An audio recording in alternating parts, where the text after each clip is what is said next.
సుఖానిలోని సాహస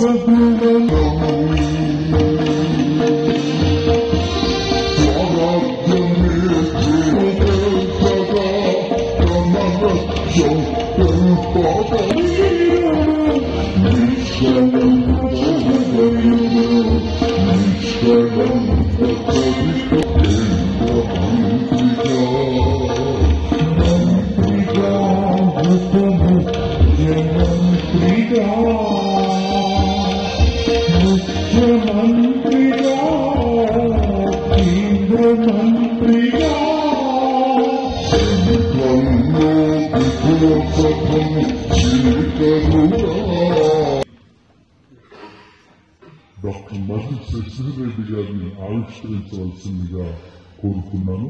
మాన్య ముఖ్య అతిథులకి తెలియజేస్తారు. అమ్మా కృష్ణకుమారి గారు రండి.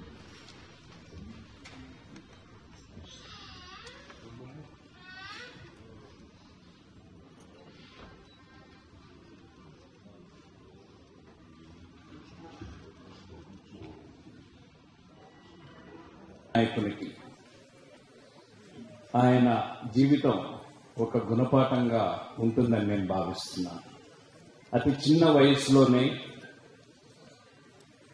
స్వాతంత్ర సమరయోధుడిగా క్విట్ ఇండియా మూవ్మెంట్లో 5 సంవత్సరాల పాటు 27 సంవత్సరాలకే జైలుకు స్వాతంత్రం కోసం పోయిన గొప్ప వ్యక్తిగా సంజీవ్ రెడ్డి గారిని మనం గుర్తు చేసుకోవడం జరుగుతుంది. నేను ఆయన అన్ని పదవులు కూడా ప్రధానమంత్రి పదవి ఒక్కటి తప్ప దేశంలో ఉండే అన్ని ఉన్నత పదవుల్ని అలంకరించిన గొప్ప మన రాష్ట్ర బిడ్డగా సంజీవ్ రెడ్డి గారిని మనం గుర్తు చేసుకోవాల్సిన అవసరం ఉంది. ఎక్కడే గాని ఒక చిన్న మచ్చ ఆయన జీవితంలో లేని, రాజకీయాల్లో లేని వ్యక్తిగా, నీతి నిజాయితీలకి మారుపేరుగా, ఏ పదవి కూడా ఆయన ఫుల్ టర్మ్ చేయలేదు. ఒకటే ఒక పదవి చేశాడు, ప్రెసిడెంట్ ఆఫ్ ఇండియా. అతి చిన్న వయసులోనే ఆయన ఎమ్మెల్యే కూడా 32-33కి ఎమ్మెల్యే కావటం, రాష్ట్ర ముఖ్యమంత్రిగా మొట్టమొదటి ముఖ్యమంత్రిగా 43 సంవత్సరాలకే ఆంధ్రప్రదేశ్ రాష్ట్ర ముఖ్యమంత్రిగా చేసిన గొప్ప నాయకుడు.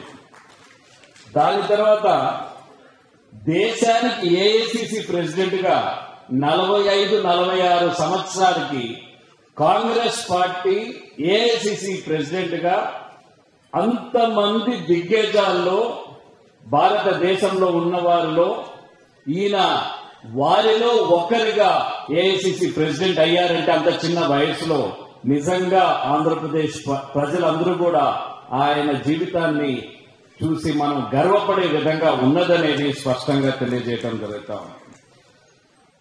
లోక్సభ మెంబర్గా కానీ, రాజ్యసభ మెంబర్గా కానీ, కేంద్ర మంత్రిగా కానీ, 2 సార్లు స్పీకర్గా,